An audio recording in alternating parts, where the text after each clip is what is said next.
आज होळी हा त्यौहार हा पवित्र त्यौहार आहे. दुष्ट लोकांचा नाश होण्याकरता आपण होळी या ठिकाणी करतोय. ज्या पद्धतीनं भारत सरकार हे ट्रम्प अमेरिकेचं सलेंडर झालं आहे, तर आज होळीच्या या पवित्र ठिकाणी जे शेतकऱ्यावर जुलमी कायदा आणला त्याची या ठिकाणी होळी केले.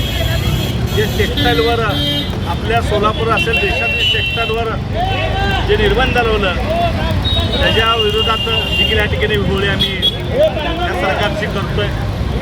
शेतकरी विरोधात अनेक या ठिकाणी जे भारत अमेरिका करार झाला त्यामध्ये प्रचंड असं शेतकऱ्याचं नुकसान होणार आहे. त्याकरता ह्या भारतीय जनता पार्टी त्याची देखील आम्ही होळी केली आहे.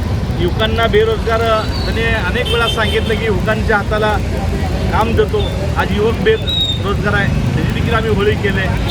एवढंच नाही तर जे STM फाईलमध्ये जे त्यांची मंत्री आहेत 5,000 कोटी त्यांनी घेतले म्हणून या ठिकाणी आरोप झाला आहे. अशा अनेक भ्रष्ट मंत्र्यांचं देखील या ठिकाणी आम्ही या होळीच्या माध्यमातून होळीमध्ये त्यांच्या नावाने STM फाईलचे देखील ओपन व्हावी अशी भारतीय जे देशाचे पंतप्रधान ते अमेरिकेला घाबरतात आणि सलेंडर झालेले आहेत. त्यामुळे अशा सगळ्यांची या ठिकाणी होळी करण्याचा काँग्रेस पक्षाच्या ठिकाणं होळीच्या माध्यमातून काँग्रेस पक्षाने होळी केले. तर दुष्ट लोकांचा नाश व्हावा आणि दुष्ट लोकांना चांगली बुद्धी द्यावी याकरता ही होळी. सोलापुर की हर बड़ी खबर हिंदी में अभी चैनल को सब्सक्राइब कीजिए और बेल आइकन दबाइए